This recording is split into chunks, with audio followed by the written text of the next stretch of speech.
और हमारे political editor Yogesh Sharma के बिश्नोई से खास बातचीत कर रहे हैं, जरा सुनिए।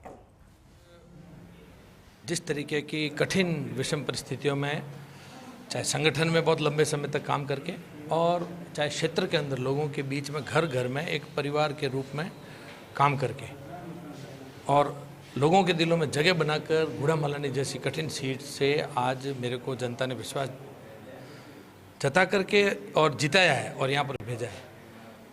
तो शायद ये चीज़ बर्दाश्त नहीं हो रही हो, चाहे गुड़ामालानी की सीट हो, चाहे अभी उपचुनाव में खींवसर की जो इनको हार देखनी पड़ी है। कारण इनको समय आने पर खुद को भी बताने पड़ेंगे।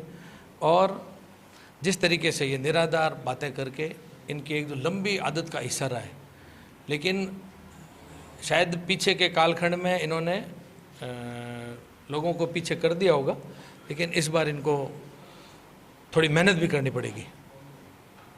ये जो आरोप है, अगर हम इन आरोपों की गहराई तक जाएं तो कि जी आखिर क्या ज़रूरत पड़ रही है हनुमान बेनीवाल को इस तरह से बिल्कुल चिन्हित करके मंत्रिमंडल के सदस्यों में केवल आपको ही उन्होंने सीधे तौर पर टारगेट किया? नहीं, सीधा मेरे को नहीं है। ये पहले कई मंत्रियों पे थे, कई अफसरों पे थे। हर समय इनका नाम किसका कब चेहरा कब बदल जाए वो इनको कोई लेना देना नहीं है। इनको तो हाथ में, मैंने भी जैसे बताया, उस बहन पद्मा का भी मैंने आपको जिक्र किया, मेरिटोरियस बच्ची है, तो इनको तो कोई भी कागज हाथ में आना चाहिए, इनको तो बोलना है और वापस हाथों हाथ ये पलट भी जाते हैं अपनी बातों से। ये भी इनका स्वभाव में रहा है लंबे समय से। आप इनको देखें कि युवाओं को बरगलाने भ्रमित करने का काम किया जा रहा है, लेकिन आज टेंट खाली है, युवा हनुमान बेनीवाल का साथ नहीं दे रहा।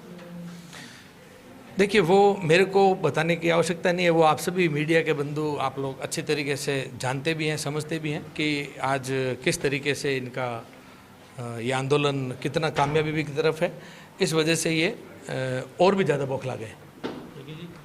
व्यक्तिगत आरोप, राजनीति में व्यक्तिगत आरोप लगते हैं, लेकिन जिस तरह उन्होंने आपके आवास, और मुझे जहाँ तक ध्यान है कि पूरा परिवार आपका वहाँ रहता है, आप जिस तरह की मेहनत से आपने उस घर को तैयार किया, मुझे ये भी अंदाज़ा है क्योंकि मैं आपके घर पे गया हूँ। तो किस तरह से देखते हैं कि उन आरोपों को लेकर क्या कहेंगे? देखिए, मैंने बताया ना, समय आने पर इन सब बातों का भी उनको जवाब देना पड़ेगा। उन्होंने आरोप लगाना बहुत आसान है, लेकिन वापस उसका जवाब देना उससे भी मुश्किल होगा। कंटेंट जो उन्होंने मीडिया के बीच में दिया है, उसको लेकर क्या कहेंगे? मैंने यही तो आपको बोला कि आगे उनको इन सब चीज़ों का समय के ऊपर उनको जवाब देना पड़ेगा। आदत है उनकी बोलने की, आंदोलन करने की, सड़क पर मुद्दे उठाने की। वो फ्लो में बहुत आगे बढ़ जाते हैं, लेकिन उनको ऐसा नहीं करना चाहिए। मैं भारतीय जनता पार्टी का एक अनुशासित कार्यकर्ता हूँ और उसके अनुरूप ही मैं सारी बातें आपको, जैसे आज मैंने जैसे ये आरोप बढ़ते हुए देखे, आपको मैंने आज मीडिया के समक्ष आकर के खंडन किया।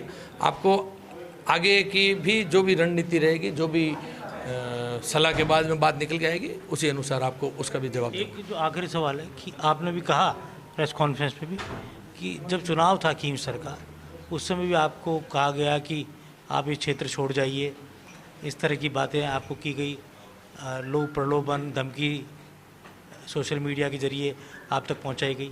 इन्होंने काफ़ी जगह पर उस समय ये प्रयास किए, वो भी समय आने पर आपको मैं खुलासा करूंगा। यदि आवश्यकता पड़ी, ये समझ जाए तो ठीक, नहीं तो समय आने पर और भी कई चीज़ों का खुलासा होने वाला है।